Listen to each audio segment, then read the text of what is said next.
Bienvenidos un día más a este recorrido por la historia de Alemania. Hoy vamos a hacer un recuento de la Segunda Guerra Mundial, donde vamos a estar visitando la topografía del terror, que nos cuenta a través de fotografías y videos de la época todo lo que sucedió durante este duro periodo. La topografía del terror tiene entrada gratuita, y a la entrada puedes solicitar una audioguía que la encuentres en diferentes idiomas, entre ellos el español. Ellos te mostrarán un código QR que tú debes escanear en tu dispositivo y te explica todo el recorrido a través de murales con fotografías que cuentan la historia con detalle. Es realmente interesante. Si tienes la oportunidad de pasar por aquí, no la desaproveches porque te va a impactar. Si no puedes venir a visitarla, aquí te cuento de qué se trata. En este lugar, donde nos encontramos hoy, antiguamente funcionaban las oficinas de la SS, las centrales del aparato nacional socialista y la policía secreta. Aquí mismo se planeó el Holocausto al mando de Heinrich Himmler, mano derecha de Adolfo Hitler y jefe de la SS. Como podemos ver, es un edificio muy grande, lo que significa que no funcionaban de manera clandestina, es decir, estaban a la vista de todas las personas en un lugar muy céntrico de la ciudad. Cuando se termina la guerra, es demolido este edificio, a través del cual se construiría unos años más tarde el Muro de Berlín. Todos los edificios gubernamentales se encontraban en los alrededores, entre ellos la Cancillería de Hitler.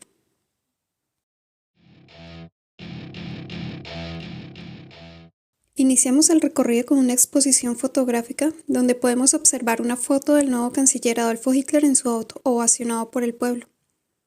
Como dato curioso encontramos que Hitler no había obtenido la mayoría de votos en ninguna de las elecciones libres, por lo tanto no fue elegido democráticamente. Al parecer, una parte de la élite influyó en este ascenso porque pensaban que podían manejar a Hitler para eliminar la democracia.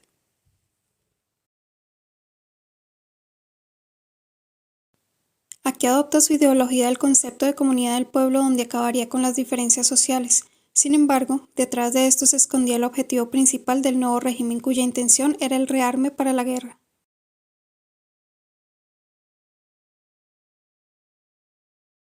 El que no apoyara las marchas debía asumir las consecuencias.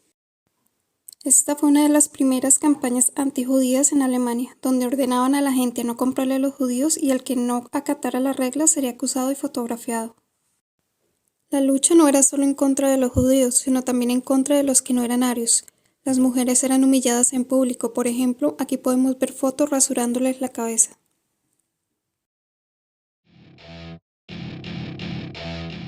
En esta foto podemos ver a Adolf Hitler entregando un documento oficial a Heinrich Himmler, fusionando la SS y la policía y dándole el mando a Himmler de las dos instituciones, dejando atrás la separación de poderes. Inicialmente la Gestapo contaba con muy pocos miembros, pero poco a poco los jóvenes nacionalsocialistas por convicción se fueron uniendo voluntariamente. Los hombres que hacen parte de los altos mandos de estas instituciones vivieron la derrota de la Primera Guerra Mundial, donde creyeron responsables ante la derrota a los judíos socialdemócratas y a los comunistas. Y aquí comienza la deportación en dirección a los campos de concentración. Sachsenhausen, cerca de Berlín, es uno de los primeros campos de concentración ubicado en Oranienburg. Inicialmente, estos campos de concentración se hicieron para afianzar el poder, más tarde los usarían para someter a los prisioneros y finalmente para ejecutar la reorganización étnica. Aquí encontramos fotos de identificación realizadas por la Gestapo para los denominados enemigos del Estado que fueron perseguidos por la Gestapo por razones políticas. Fotografías de hombres que el 20 de julio de 1944 intentaron asesinar a Hitler y derrocar el régimen nacionalsocialista. La mayoría de personas fueron condenadas a muerte y ejecutadas. Eugen Gerstenmaier sobrevivió. El Tribunal del Pueblo no pudo demostrar su participación en el intento de golpe de Estado. Después de la guerra se convirtió en político cristiano-demócrata, CDU y presidente del Parlamento alemán. También encontramos miembros comunistas de la resistencia, incluso Erich Honecker, quien más tarde sería secretario general del partido y jefe de Estado de la República Democrática Alemana, RDA. Varios socialdemócratas como Kurt Schumacher, el primer presidente del Partido Socialdemócrata SPD después de la guerra. El 9 de noviembre de 1938, un gran número de sinagogas fueron quemadas por el gobierno alemán, donde el judío era el principal enemigo del pueblo, de la raza y del Estado. Sin embargo, no se juzgaba por las creencias religiosas, sino por la raza.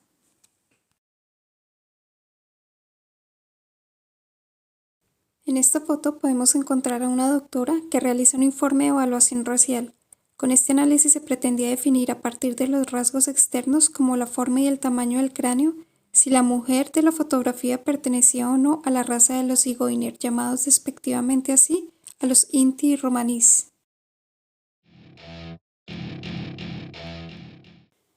3 meses y medio después de iniciada la guerra comienza el Holocausto judío, donde tanto la élite polaca como los ciudadanos comunes fueron eliminados. Los polacos tuvieron que dejar su tierra para cederla a los alemanes. Los judíos fueron deportados en masa a los guetos, luego se construyeron en Polonia los campos de exterminio más grandes de Europa. El Imperio Alemán y la Unión Soviética se repartieron Polonia en 1939. En ambas partes se llevaron a cabo persecuciones masivas. La Gestapo y el SS ruso colaboraron estrechamente en ese cometido. La guerra de partisanos tuvo lugar como reacción a la política de ocupación alemana. La lucha contra los partisanos se tomó como excusa para las llamadas medidas de pacificación. Aquí encontramos dos portadas de la revista Time. En la de la izquierda se aprecia al jefe de la SS Himmler y en la derecha a Reinhard Heydrich, jefe de la Oficina Central de Seguridad del Reich. Su titular dice: Heydrich, verdugo de la Gestapo, se puede dominar a 150 millones de presos por medio del terror, el hambre y la propaganda. Heydrich muere en 1942, víctima de las secuelas de un atentado en Praga. En represalia a este atentado, varios habitantes del pueblo de Lidice perdieron la vida a mano de la policía alemana. En total fueron 172 hombres mayores de 15 años, luego se arrasó al pueblo por completo.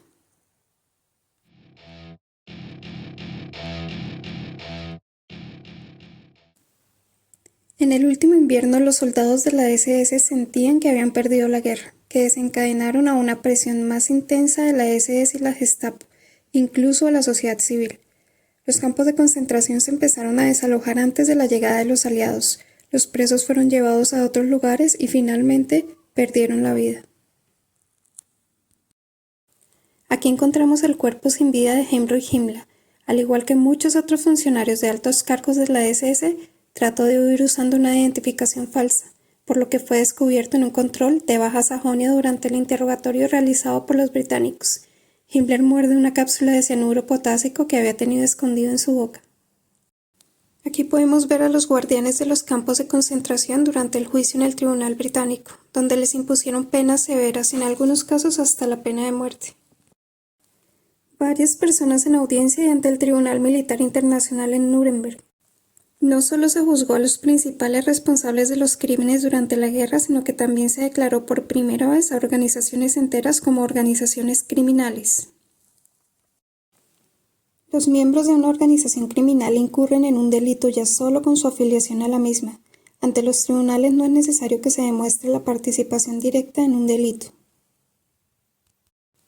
Adolf Eichmann, miembro de la Gestapo, fue quien organizó la deportación de judíos a los campos de exterminio. Eichmann también desaparece en la clandestinidad en Sudamérica. En 1960 fue secuestrado en Argentina por el Servicio de Inteligencia israelí y llevado a juicio en Jerusalén. Hoy en día siguen llevando a los tribunales a antiguos miembros de la SS y condenándolos por su complicidad. Muchos alemanes habrían respaldado el sistema nacionalsocialista de Hitler, así que hubiera sido difícil sentenciarlos a todos. Entonces decidieron hacer un proceso de desmasificación y reintegrarlos. En los años 50 volvieron a ocupar puestos claves en el Estado y la sociedad. Y aquí finaliza esta etapa de la historia contada en este centro de documentación, el mismo lugar donde inició todo. Este es un breve resumen de los hechos ocurridos antes, durante y después de la guerra. La exposición de la topografía junto con la audioguía dura 1 hora, vale la pena visitarlo. Encontrarás mucha información al detalle.